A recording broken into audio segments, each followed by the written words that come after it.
Assalamualaikum dan salam sejahtera. Selamat datang ke Buletin MFL episod ketiga kali ini. Seperti biasa, kami akan memaparkan perkembangan dan aksi menarik yang telah berlaku pada saingan CIMB Liga Super dan Liga Premier yang telah pun memasuki minggu ke-7. Tetapi apa yang ingin kita fokuskan terlebih dahulu adalah adakah pemain-pemain Liga Malaysia sudah mendapat tahap kecergasan yang diinginkan selepas lebih 5 bulan tidak beraksi ekoran pandemik COVID-19, atau adakah mereka sebenarnya masih bergelut untuk mendapatkan momentum perlawanan. Jadi jom sama-sama kita saksikan laporan ini. Selepas lebih 5 bulan tiada aksi kompetitif, semua pemain berdepan tugas yang begitu mencabar bagi mendapatkan kembali tahap kecergasan yang optimum di atas padang. Apatah lagi bagi pemain yang langsung tidak berpeluang beraksi pada awal musim, ekoran kecederaan sebelum akhirnya terpaksa menanti lebih lama untuk kembali ke padang susulan pandemik COVID-19. Pemain sayap Selangor Wan Zaid Haikal Wan Nur antara yang tidak terlepas berdepan situasi itu apabila tahap kecergasannya masih belum memuaskan pada awal musim disebabkan kecederaan lutut ACL yang dialaminya sepanjang musim 2019 sekaligus mengenepikan peluang untuk beraksi dalam 4 perlawanan awal sebelum ini. Namun, selepas Liga Malaysia kembali bersambung, pemain berusia 29 tahun ini diberi peluang untuk mendapatkan minit permainan daripada pengendalinya B. Satyanathan walaupun hanya sebagai pemain gantian. Wan Zaid okey, dia datang, dia ada satu delivery yang bagus. Lepas tu dia ada buat silap sampai lama dia tak main kan. Tapi bila kita nak cuba, so kita kena, bila saya nampak macam Salzuan tak penat, so saya masuk fresh leg. Kita kena buat sesuatu. Kita tak boleh lah, kalau kita dibenarkan untuk tukar 5 pemain dan setelah MCO 3 bulan tak main, so pemain, kecergasan pemain tu mengganggu mereka. So I have to see. So itulah saya letak si Padayo, Rafino dengan Wan Zaid to come into the attacking force. Kita ada peluang tetapi kita tak ambil peluang. Dalam pada itu, pemain-pemain lain menyifatkan tahap kecergasan mereka kini bertambah baik selepas menghadapi 3 perlawanan sejak 28 Ogos lalu. Penyerang Melaka United, Uche Akbar, tidak menolak dia dan rakan sepasukan kini di tahap yang terbaik untuk terus pamer aksi merangsangkan dalam 4 lagi baki perlawanan akan datang. Dia tidak menolak tempoh masa lebih 5 bulan tidak beraksi adalah yang paling lama dalam diri seorang pemain profesional dan bukan mudah untuk mereka kembali menyesuaikan diri dalam aksi kompetitif sebaik sahaja Liga Malaysia bersambung. It was a long period, something that had not happened before, and everybody had to adapt. It's something new that nobody knows it was going to come, unfortunate, and we're fortunate to have a very good experienced coach that was able to assemble the team, and he made us to be very ready. I think we are prepared for this second half, and the result is showing. Yeah, I think it is difficult for everyone. Every club every team is got difficult time. But our team is Selangor. We are working. We do good friendly games. We do good trainings in the MCO time. Of course, we need game fitness. It's totally different when we start the league and they play friendly game. But I think the fitness our team is well. We have good staffs to working with us. We make the players every game come to give 100% and still run. You can see our game. Everyone he keep working, he keep run. Minggu ke-7 CIMB Liga Super 2020, aksi tumpuan diberikan kepada perlawanan yang membabitkan Johor Darul Takzim JDT dan Terengganu FC, di mana skuad kendalan Benjamin Mora ini semakin mengukuhkan kedudukannya untuk bergelar juara CIMB Liga Super buat kali ke-7 berturut-turut. Jaringan tunggal daripada penyerang muda Safawi Rashid pada awal perlawanan nyata memberi tekanan awal kepada skuad kendalian Nafusi Zain di Stadium Sultan Nizam Zainal Abidin pada Jumaat lalu. Usaha tuan rumah untuk mencari gol penyamaan tidak membuahkan hasil sehinggalah whistle penamat dibunyikan sekaligus memberikan kemenangan berharga kepada JDT untuk terus gah berada di tangga teratas dengan 19 mata setakat ini.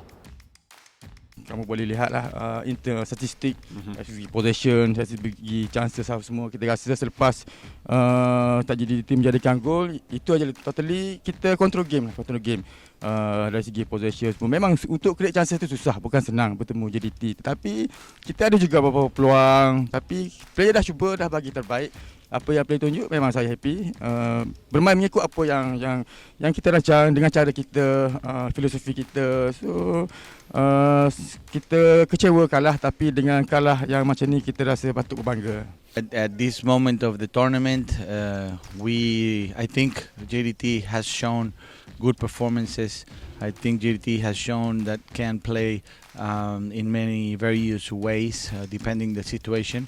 But today, I think the most important is to win the 3 points. We came here knowing that it was going to be a difficult pitch, a large pitch, a different pitch with Terengganu playing, trying to play good football. So it was going to be complicated. It was, and we just need to close the tournament the best we can.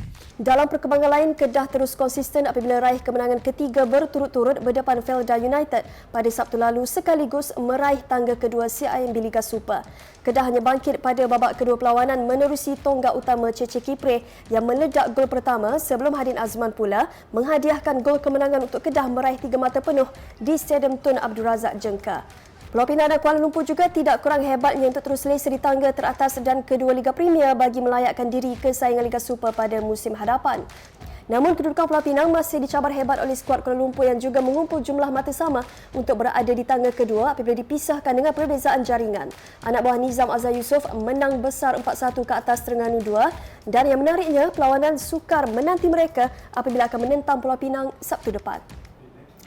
Bagi segmen ketiga, seperti biasa kita ingin lihat apakah pandangan dan pendapat yang diberikan oleh peminat bola sepak di laman sosial, terutamanya berhubung kedudukan terkini CIMB Liga Super dan Liga Premier 2020. Jika dilihat kedudukan terkini saingan CIMB Liga Super, apa yang menjadi perhatian adalah bagaimana Kedah berjaya menduduki kedudukan kedua Liga selepas meraih 3 kemenangan berturut-turut untuk mengumpul 13 mata setakat ini.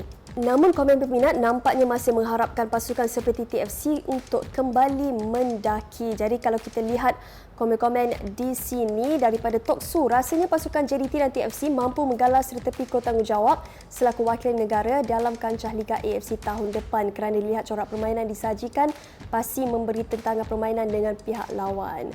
Daripada Zulsha pula, harap yang dapat menang tempat kedua biarlah tim yang bagus sikit yang ada wawasan untuk mencabar dalam AFC Cup.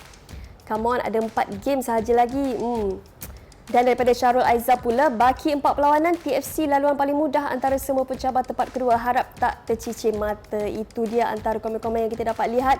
Bagaimana mereka melihat TFC yang kini di kedudukan kelima mungkin mampu untuk mendaki semula untuk sekurang-kurangnya berada di kedudukan kedua. Selain itu, peminat-peminat turut tidak terlepas mengucapkan tahniah lebih awal kepada dua pasukan Pulau Pinang dan Kuala Lumpur yang kini di landasan terbaik untuk terus mengukuhkan kedudukan teratas Liga. Dan antara komen kita ada daripada Razman Abdul Rahim, Alhamdulillah Penang kekal gayat, semoga kekal juara Haria Penang Haria. Daripada Hafiz, tahniah Harimau Kumbang luaskan kuasamu Haria Penang Haria. Dan ini juga daripada Top Fan, komen Top Fan ni. Congrats Penang dan Kuala Lumpur. This year on form, give the good performance. We'll go to Liga Super. Keep it up. Itu dia antara komen-komen pemangkin semangat untuk pasukan Penang dan juga Kuala Lumpur.